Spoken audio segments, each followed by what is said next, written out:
Welcome and thanks for joining me, Horace Mohammed, on our daily news program on Somaliland National Television. These are the stories making headlines.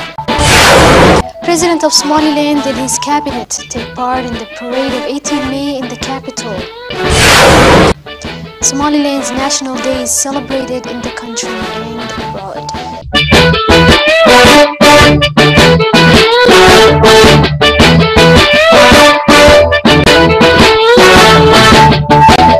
President of Somaliland, Ahmed Mohamed Mahmoud Silanio, took part in Somaliland's National Day celebrations in the capital, where he gave a keynote speech on the significance of this day to Somaliland.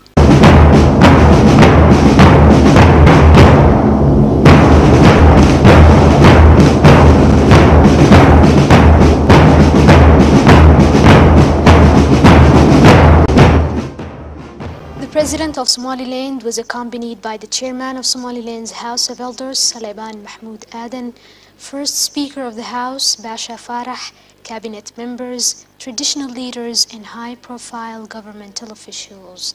The President took to the podium and gave a keynote speech where he spoke about Somaliland's history before the war and after, and highlighted the importance of the struggle for freedom that lasted for years, eventually resulting in gaining our independence. He also spoke about the progress Somaliland made in the past few years. The President congratulated all Somalilanders in the country and abroad and expressed his hopes for Somaliland to reach next year with more progress. Also, Somaliland's armed forces marched during the parade, as well as students of universities and schools, also ministerial staff, athletes, and a large number of institutions who eventually performed an honorary greeting to the President and his cabinet. Somaliland's community residing in Holland celebrated the 24th anniversary for Somaliland's National Day. Somalilanders residing in Holland gathered from across the regions and districts of Holland in an event held to commemorate Somaliland's independence from Somalia back on the 18th of May 1991. The significance of the National Day was shown in the enthusiasm of every individual attending the event, expressing their joyfulness to the importance of this day to them by carrying flags and slogans and singing national songs. Attendees from different backgrounds and elders spoke about the significance of this day to Somaliland as a whole and continued with insights on the history of Somaliland before the war and after. During the event, attendees also arranged the date of an upcoming meeting discussing ways of appointing a committee responsible of managing the affairs of Somalilanders residing in all regions of Holland.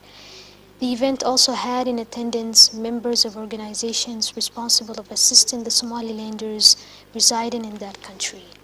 A large event was held in the capital of Sweden, Stockholm, organized by the Somaliland diaspora in collaboration with the Somaliland Embassy in Sweden to commemorate the 18th of May. The event had in attendance a governmental delegation from Somaliland, led by the Minister of Environment, Shukri Haji Ismail Bandare, as well as members from Somaliland's political parties and large number of Somalilanders residing in Sweden. Head of the Somaliland diaspora community in Stockholm, Hussein Abadir, spoke at the event where he expressed his joyfulness to the participation of Somaliland's delegation led by the Minister of Environment, and he welcomed them to Sweden.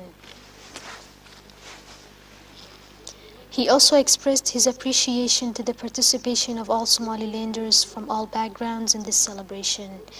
On the other hand, Somaliland Ambassador in Sweden, Hodo Chama Elmi, welcomed the Somaliland delegation in Sweden and expressed joyfulness to their visit during this National Week. Also, Somaliland Minister of Environment Shukri Haji Ismail Bandare took to the podium and conveyed regards from Somaliland's people back home, while also expressing her joyfulness to the National Day and the meaning it has for the people of Somaliland. In conclusion, traditional dances were performed by Somaliland youth residing in Sweden. Berbera, Las Anod, and Ainaba cities celebrated the 18th of May in large numbers by marching through streets, expressing jubilation by dressing in the flag and carrying slogans. Las Anod city held a celebratory event commemorating the 18th of May, which marks the National Day of Somaliland. The event had in attendance governmental officials, traditional leaders, leading female figures, children, and citizens of all backgrounds. Members of Las Anod local government and other governmental officials, traditional leaders, and other keynote guests gave speeches where they spoke about Somaliland's history and the long struggle for freedom and independence, which Somaliland is reaping the fruits of today. In Berbera City, the numbers of citizens commemorating the National Day were large. Residents of Berbera City were expressing their joyfulness to the significant day, dressed in the flag and carrying slogans that expressed their love to Somaliland. The crowds were marching down one of the main roads in Berbera City, during which they sang a variety of national songs. Minister of Fisheries gave a keynote speech to the participants of the event alongside members of local government, where they congratulated residents of Berbera and all citizens of Somaliland on this significant day. Ainaba City, on the other hand, witnessed big numbers of residents unanimously commemorating the 18th of May by taking to the streets with their flags and slogans and marching in a parade that had the participation of armed forces, school students, ministerial staff, members and supporters of the women organization Now, Nagad organization, and a huge number of residents.